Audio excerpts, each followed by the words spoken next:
satu organ yang sangat penting dalam sistem transportasi adalah jantung. Nah, jantung ini berfungsi untuk memompahkan darah ke seluruh tubuh, di mana darah itu yang nantinya akan melakukan atau mentransportasikan baik itu oksigen, baik itu nutrisi, zat metabolisme, hormon, atau enzim. Nah, sekarang si jantung dari manusia itu terbagi menjadi 4 ruang, di mana yang terdiri dari 2 bagian yaitu atrium atau serambi, dan yang kedua adalah ventricle atau bilik. Nah, sekarang si atrium ini kebagi lagi menjadi 2 ruang. Ada yang bagian sinister atau kiri, dan ada yang bagian dexter atau kanan.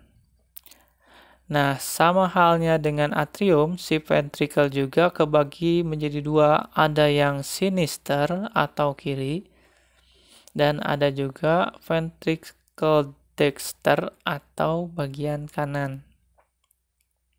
Nah, nanti gimana sirkulasi darah di 4 ruang jantung ini kita akan jelaskan selengkapnya. Nah, sekarang kita bahas mengenai sistem peredaran darah pada manusia. Sistem peredaran darah pada manusia itu bersifat sistem peredaran darah ganda. Nah, jadi sistem peredaran darah itu ada 2, ada sistem peredaran darah ganda dan ada sistem peredaran darah tunggal.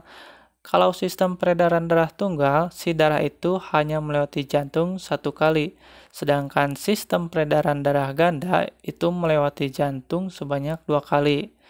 Nah, untuk sistem peredaran darah ganda itu terbagi menjadi 2. Ada yang sistem peredaran darah kecil, dan ada juga yang sistem peredaran darah besar. Bedanya apa nih antara yang sistem peredaran darah kecil dan sistem peredaran darah besar? Nah, jadi kalau sistem peredaran darah kecil, pertama darah itu masuk ke jantung, terus dari jantung dia masuk ke paru-paru untuk melakukan pertukaran gas antara oksigen dengan karbon dioksida di alveolus, oke? Terus dari paru-paru dia akan balik lagi ke jantung. Ini yang sistem peredaran darah kecil. Nah, kalau sistem peredaran darah besar, ketika darah masuk dari paru-paru masuk ke jantung, kemudian si darah itu beredar ke seluruh tubuh. Nah, dari seluruh tubuh, darah itu bawa lagi ke jantung untuk kemudian masuk ke sistem peredaran darah kecil dan kemudian ke paru-paru.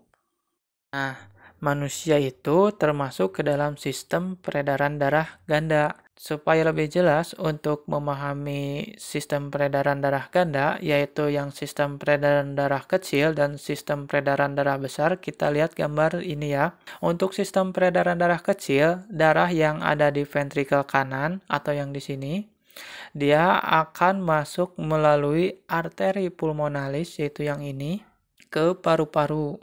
Nah, di paru-paru, si darah ini bakal mengalami pertukaran gas antara karbon dioksida dengan oksigen. Jadi, si darah yang kemudian sudah kaya oksigen, dia kemudian akan masuk lagi ke dalam jantung melalui vena pulmonalis.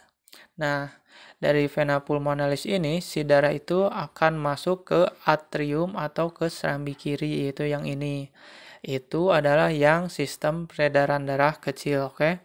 Terus yang sistem peredaran darah besar, pertama si darah yang sudah kaya oksigen yang dari atrium kiri ini bakal masuk ke ventrikel kiri melalui katup mitral atau disebut juga valvula bicuspidalis.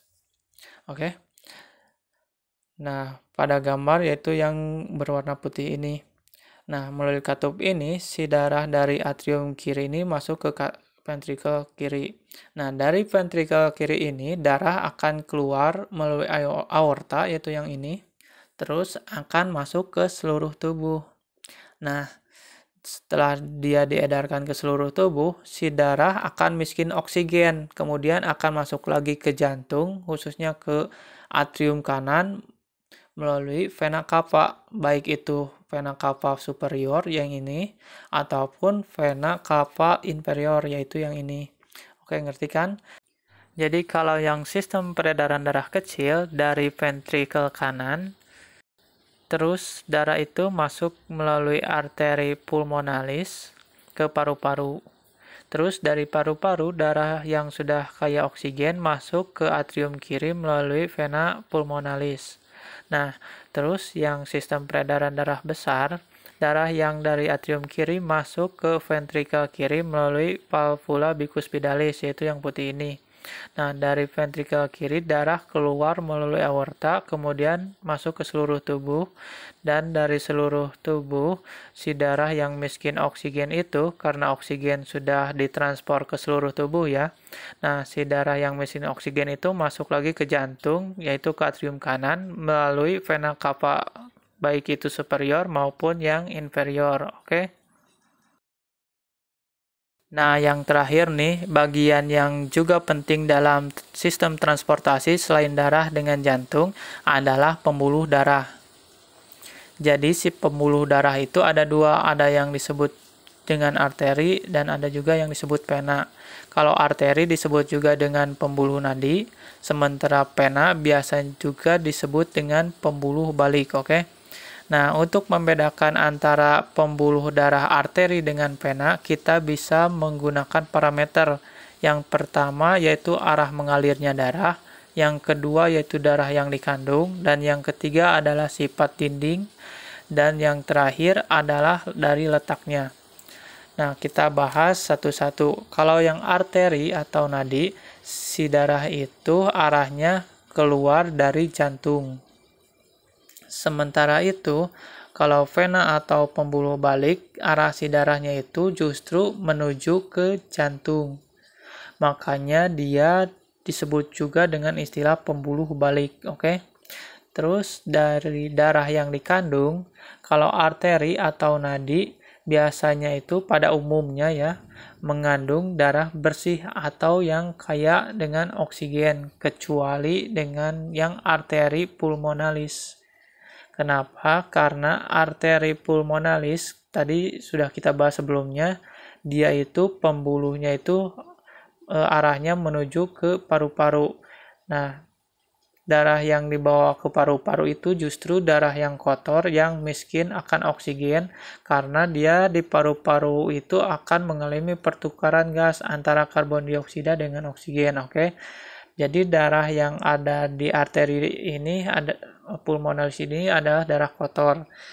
Sementara itu, vena dari pembuluh balik, darah yang dikandungnya itu pada umumnya adalah darah kotor, kecuali vena yang pulmonalis. Kenapa? Justru vena pulmonalis ini, dia yang membawa darah kaya oksigen atau darah yang bersih dari paru-paru menuju ke jantung, oke? Terus untuk yang ketiga yaitu sifat dindingnya. Kalau yang arteri atau yang nadi itu biasanya tekanannya kuat. Terus selain itu juga dia dindingnya tebal. Dan yang terakhir dia itu bersifat elastis. Kenapa? Karena pembuluh darah arteri atau nadi ini biasanya kan tempat keluarnya darah yang dipompakan dari jantung, otomatis darah yang keluar atau dipompa di jantung itu tekanannya lebih kuat. Makanya pas banget arteri ini harusnya tebal dan bersifat elastis.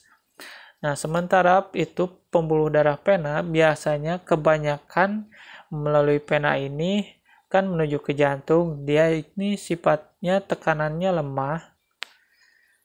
Terus dindingnya tipis.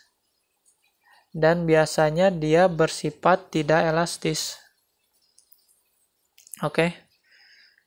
Nah, terus kalau kita lihat dari letaknya, kalau dari pembuluh arteri atau nadi, biasanya letaknya di dalam tubuh. Kalau yang vena atau balik, dia di dalam tubuh juga, cuman dia lebih dekat ke permukaan. Jadi kalau yang pembuluh darah arteri atau nadi itu letaknya di dalam atau di tengah-tengah tubuh. Nah, kalau yang vena atau yang balik dia lebih dekat ke permukaan tubuh, oke?